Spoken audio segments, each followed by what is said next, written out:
The first milestone for your final project is due this week. I wanted to make a brief video to orient you to what is involved in this milestone and where to find all the information that you need in order to complete it. Now, before you begin Milestone 1 at all, what I want you to do is to review the final project guidelines and rubric document.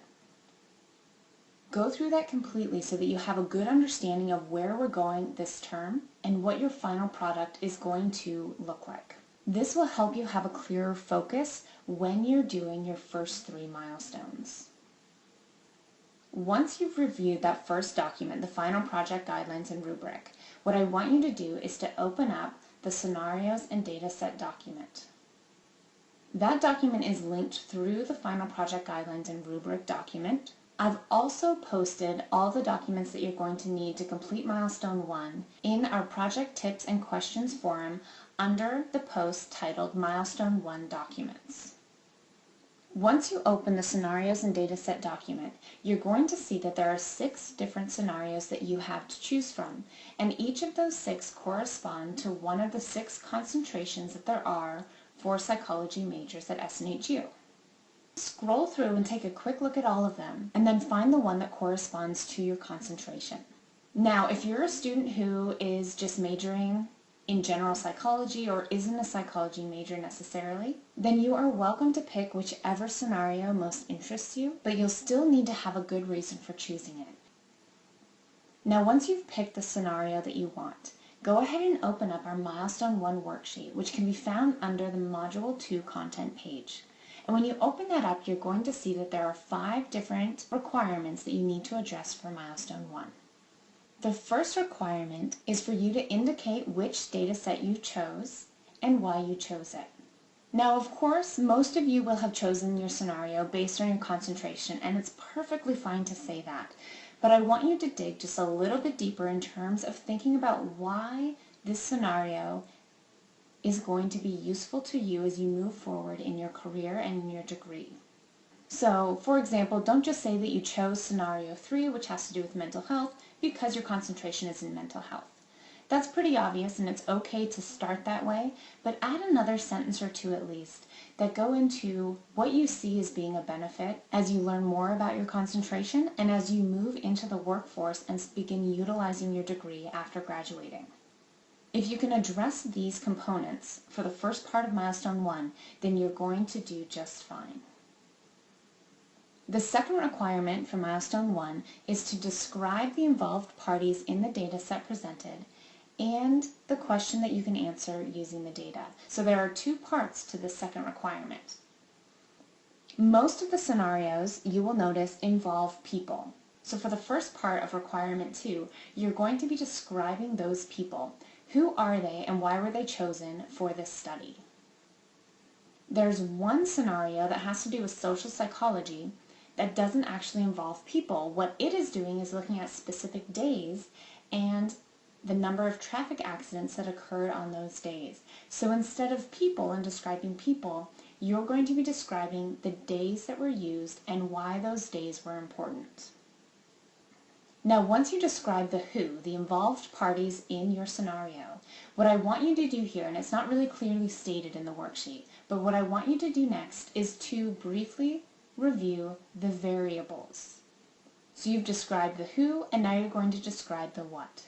For example, if you were given a scenario of a study that had one group of students undergo meditation every day the week before finals, and one group of students who did not, and then you compared their final exam scores, you would describe the students first, and then you would describe the variables, which are the final exam scores and doing daily meditation or not.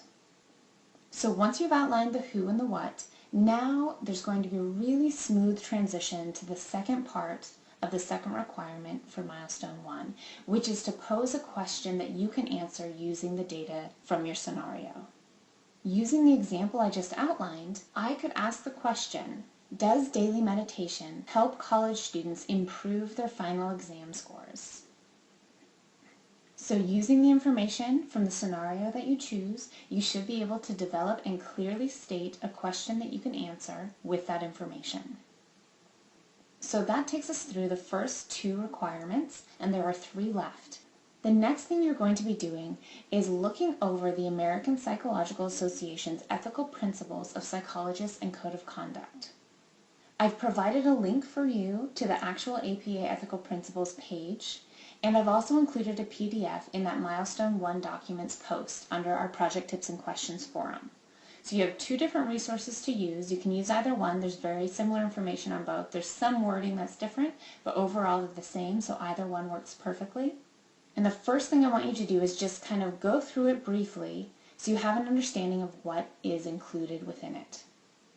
Once you have a good idea of what's included in the APA Ethical Principles and Code of Conduct, then you can start thinking about, okay, how does the scenario that I chose align with those ethical principles?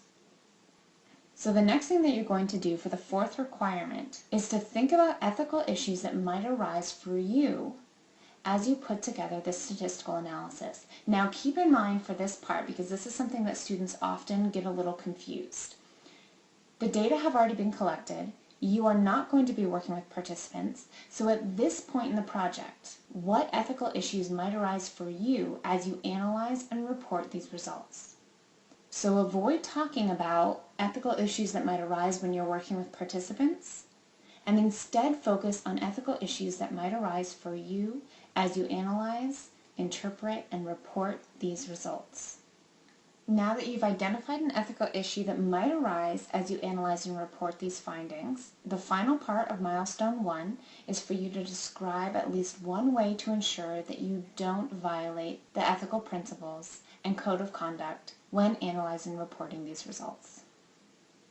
So that goes over the 5 requirements for the first milestone for your final project. I have 2 other tips for you as you put this together, and the first is that you write this in essay format. Avoid keeping your answers in a numbered list or a bulleted list, and instead put it in paragraph form, because your final paper is going to be a statistical analysis, which is going to be a full cohesive paper. So if you get it into that format now, you're one step ahead for the final project.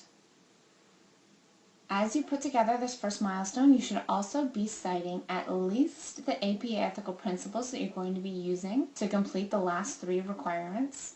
If you pull in any information from your textbook, which you don't necessarily have to for this one, but if you do, you should also be citing your textbook.